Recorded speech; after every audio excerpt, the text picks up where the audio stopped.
के आत्मा में बढ़ना है बिना बाइबल पढ़े, ये पॉसिबल नहीं, आपको प्राइस पे करना पड़ेगा। अब यहां पे दाऊद जो था उसने कहा ये खतना रहित बलिष्ठी भी उसी शेर भालू के समान होगा। ऐसी ओडेसिटी, ऐसा दिलेरी कैसे? क्योंकि दाऊद को मालूम था कि परमेश्वर मेरे संग है। जोर से हालेलुया बोलो। अब दो तरह के लोग हैं जिनकी लाइफ से गोलियत नहीं जाएगा। पहले वो जिनका परमेश्वर के साथ कोई संबंध नहीं, जो है तो क्रिश्चियन, आते तो चर्च हैं लेकिन प्रेयर नहीं करते, पाप में है, अपनी मर्जी करते हैं। अगर घर में है तो फूट डालने का कारण है, घर में है तो मोहल्ले में है तो चुगलियों का कारण है। जिनका प्रार्थना में कोई ध्यान नहीं, जिनका यह ध्यान है कि चुगली कैसे करनी, घर तोड़ने कैसे हैं, कैसे पैसे अठियाने हैं, कैसे काम खराब करने हैं, तो बाइबल कहती वो अधिकार तुम चाहकर भी प्रयोग नहीं कर पाओगे, क्योंकि आत्मिक अधिकारों के लिए तुम्हें परमेश्वर के वचन के ऊपर चलना पड़ेगा।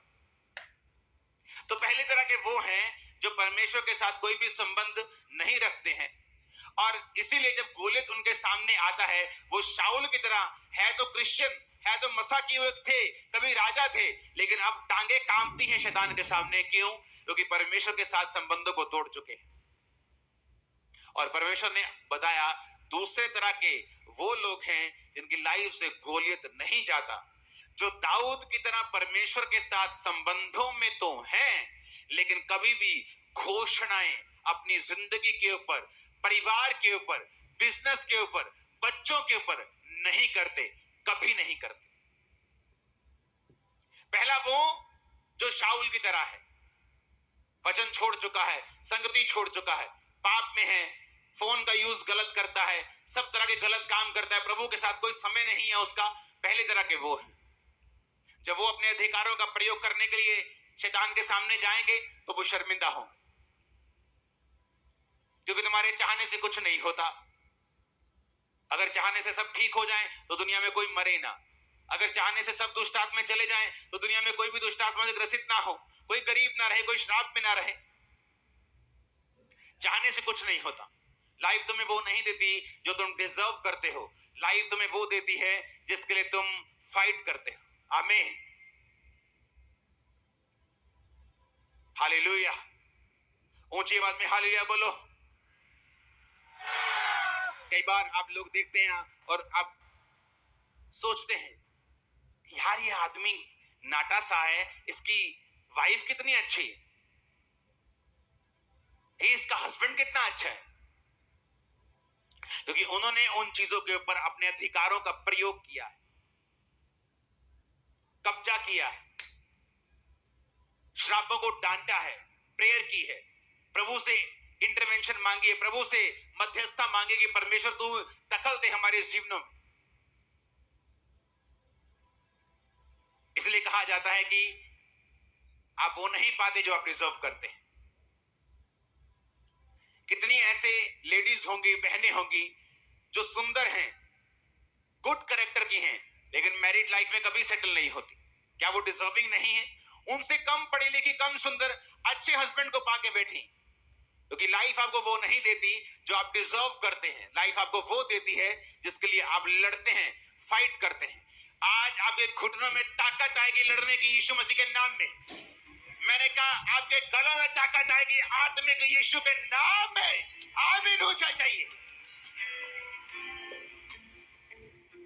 तो पहली तरह के लोग आपको समझ आ गए, क्योंकि अगले 4 हफ्तों तक हम डिक्लेरेशन करेंगे, लेकिन उससे पहले मैं ये चाहता हूं कि हम सेटल हो जाएं आत्मा में, हम चीजों को समझ जाएं, क्योंकि अगले 4 हफ्ते जब डिक्लेरेशन के साथ प्रार्थनाएं होंगी, मैं आपको बता रहा हूं, मैंने हेवन को आपकी लाइफ के ऊपर ओपन होते हुए, शैतान के गढ़ों को टूटते हुए, गोलियत को आपके पांव पर गिरते हुए, बड़े बड़े गोलियत को गिरते हुए, आपकी लाइफ में सब रुके कामों को निकलते हुए मैंने देखा है।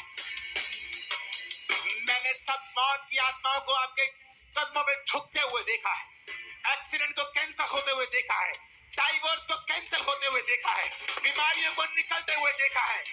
आमीन। मेरे को खड़कने वाला चाहिए शैतान के खाना। हालेलुया। लेकिन इससे पहले कि हम डिक्लेरेशन करें, मैं नहीं चाहता कि हम में ऐसे लोग हों जो वचन को ना समझने वाले हों। और वो डिक्लेरेशन को एक जादू और एक टोने और एक टोटके की तरह करें कि वचन में ऐसा लिखा है, बोलने से ऐसा हो जाता है, हम भी बोलेंगे। लेकिन वो दूसरा स्टेप है।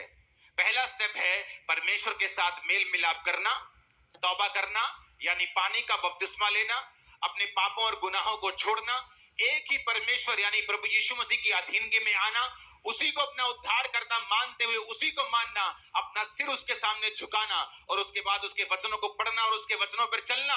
और उसके बाद फिर आता है डिक्लेरेशन, घोषणाएं। दाऊद ने क्या किया? आपको क्या लगता है? दाऊद ने पहली घोषणा की जब वो शाऊल के सामने था।